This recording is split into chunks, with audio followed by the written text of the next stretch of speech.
Hey yo, 8e jour d'une vidéo webtoon tous les jours pendant un mois. Et pour l'instant ça tient, hein. Bon, quelques retards par-ci par-là, d'une heure ou deux, mais une vidéo est quand même sortie tous les jours. Et franchement, je tenais aussi à vous remercier pour tout le soutien que vous apportez. Genre, il y a des centaines de commentaires sur chacune des vidéos, c'est une dinguerie. Honnêtement, je pense pas que j'aurais pu tenir sans tout votre soutien. Du coup, là, ça fait une petite semaine, j'ai fait un quart, donc j'en profite vraiment pour vous remercier. Et sinon, comme vous l'avez vu au titre, aujourd'hui on est parti pour un top 10. J'ai vu le premier top 10, vous avez kiffé, et en plus, comme je vous l'avais dit dans les commentaires, vous avez mis énormément de commentaires sur votre top 10 webtoon. Du coup, probablement je ferai une vidéo où je réagirai à vos top 10 à vous. Mais aujourd'hui, on réacte à une vidéo de Animan, top 10 best webtoon, où le personnage principal est réincarné pour accomplir sa revanche. Moi je sais très bien en plus, vous kiffez les webtoons comme ça. Donc voilà, on n'attend pas plus que ça, et on est parti avec le top 10, From the Grave and Back. Bon, par contre pour ce webtoon, et uniquement celui-là, je vais pas vous faire de résumé parce que dites-vous, il y a que 2 chapitres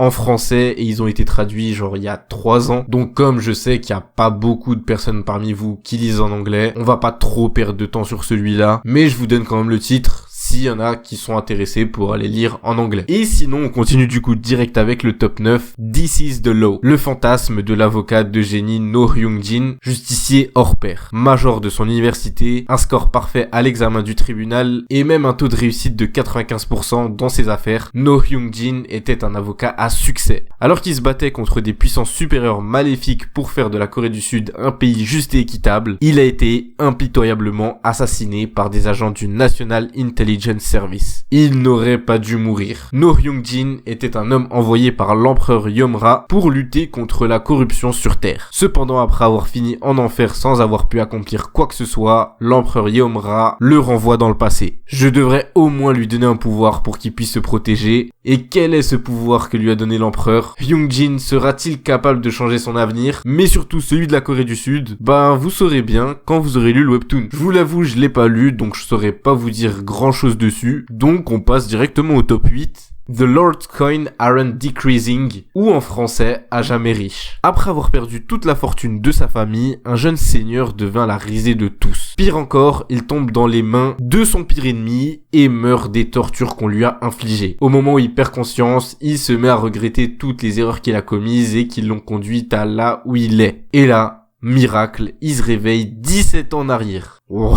17 ans, c'est pas mal quand même. Et son objectif, faire les bons choix, faire prospérer sa famille et surtout sa richesse, et ce grâce à l'aide d'un artefact magique, le livre de transactions interdimensionnelles. Ce webtoon là, quand je l'avais commencé, j'avais trop kiffé. Genre c'est un retour dans le passé, mais là il va pas se battre pour sauver la planète. Il va juste se battre pour avoir le plus de thunes possible. Et franchement, c'est pas mal. Ça vaut le détour. Top 7, World's Apocalypse Online. La fin de tous les mondes approche. L'ordre du roi démon récolte les vies de toutes sortes d'êtres vivants. Dans cette obscurité pleine de désespoir, une seule personne a contourné l'espace-temps et est retournée avant l'effondrement du monde, déterminée à changer le destin du passé. Mais au fil du temps, il découvre peu à peu que l'apocalypse n'est pas aussi simple qu'il le pensait. Bon, là, juste avant, je vous disais, c'est pas un retour dans le passé pour sauver la planète. Là, littéralement, c'est exactement ça. Après, ça veut pas pour autant dire que c'est mauvais, hein. C'est même plutôt cool en vrai. Bon, après, ça fait un petit moment que j'ai pas lu, j'avais lu que le début, je vous avoue. Mais j'en garde de bons souvenirs. Top 6, Villain Initialization. Bon, là, j'ai hésité à faire parler le Wazak du passé parce que ce webtoon, je l'avais déjà présenté à l'époque. Mais vas-y, je vais faire une petite mise à jour. Alors, en gros, dans ce webtoon, on suit un vilain qui détruit la planète. Genre, il a tué énormément de personnes. Et un de ses derniers objectifs qu'il avait toujours pas accompli, c'était de tuer son ami d'enfance, qui lui était à l'inverse un héros. Sauf que le héros là, il savait pas que le vilain qu'il avait en face de lui, c'était son pote de l'époque. Et bien sûr, pour les héros, vous connaissez, tuer c'est inconcevable. Mais quand il a appris que c'était son pote qui était en face de lui, il a vrillé, il s'est dit que c'est bon là, il va passer le cap. Et alors qu'ils étaient en train de faire le Kamehameha final, stop, retour dans le passé, tu connais. Et ils sont au lycée au moment où ils étaient potes. Et on va voir qui va l'emporter sur l'autre, bien que les deux n'aient pas leur souvenir du futur. Bref, le webtoon il est cool, vous pouvez y aller les yeux fermés. Top 5, The Dark Magician Transmigrates After 6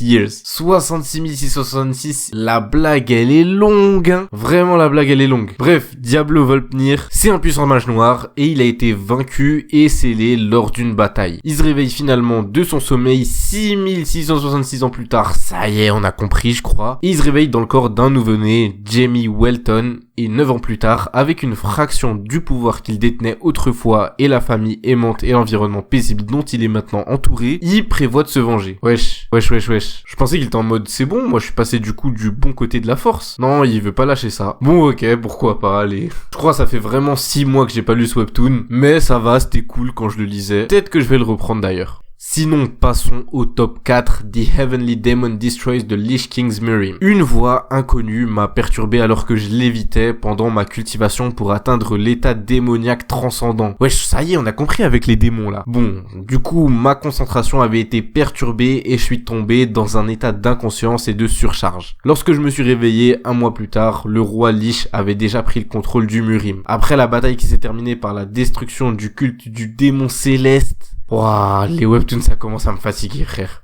Comment ça du démon? Ouais, vas-y, bref. Je me suis réveillé 140 ans plus tard dans un Mirim où la magie et les arts martiaux coexistaient. Vous voyez, c'est ça qui m'a dégoûté tes Mirim. Parce que regardez le résumé, regardez l'histoire de base que c'est. Après, peut-être que le webtoon il est incroyable et c'est ça le problème. Mais comment tu veux que j'aille lire ça? Bon, les fans de Mirim, force à vous, allez le lire si vous kiffez. Et on passe au top 3, le podium, Return of the 8th Class Magician. En français, je crois que ça a un peu changé, genre le retour du mage de 8ème classe, un truc comme ça, mais bref. Il était le plus grand magicien de tous les temps, celui qui avait rendu possible l'unification du continent sous la seule bannière de l'empereur Ragnar, son ami le plus cher. Mais toute la puissance magique du monde ne peut rien face à la traîtrise humaine. Alors qu'il part en exil faire pénitence pour tout le sang qu'il a versé, l'empereur Ragnar l'assassine. Par chance, il lance in extremis une magie temporelle pour revenir dans le passé. Ian Page, le grand magicien de 8ème classe, est de retour. Ça par contre, même si c'est pas ultra original, c'est vraiment lourd. Franchement, je vous conseille d'aller le lire. Top 2, Doombreaker, et là je sais que vous savez que c'est un classique. Zephyr est le plus puissant des humains et le dernier survivant dans un monde complètement détruit par Tartaros. Malgré sa défaite, les chefs du monde qui trouvaient la misère et le malheur des humains drôles et divertissants ont trouvé son combat amusant et ont été assez stupides pour donner une seconde chance à Zephyr. Du coup, pour qu'il puisse remonter le temps et sauver l'humanité. Cette fois-ci, Zephyr ne se laissera pas faire. Il parviendra au sommet et brisera tous les obstacles pour tous les anéantir. Bon, comme je l'ai dit avant,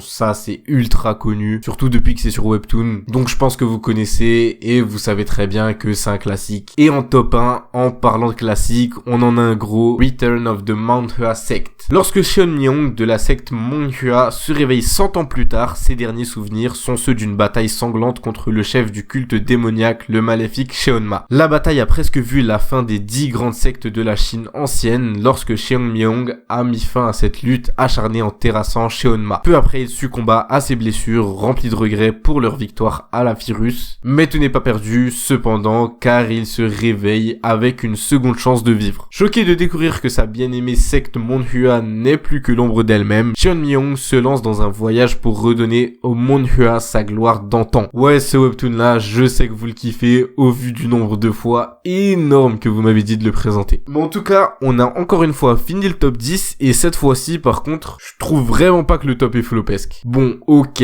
peut y avoir peut-être quelques webtoons qui sont mieux, mais la quasi-totalité des webtoons qui sont dedans, ils sont vraiment bien. Mais peut-être que moi, j'ai oublié les gros classiques, donc n'hésitez pas à dire en commentaire si vous auriez changé le top. Bref, en tout cas, je pense qu'on a fini, et sur ce, bah moi je vous dis à demain, 19h30.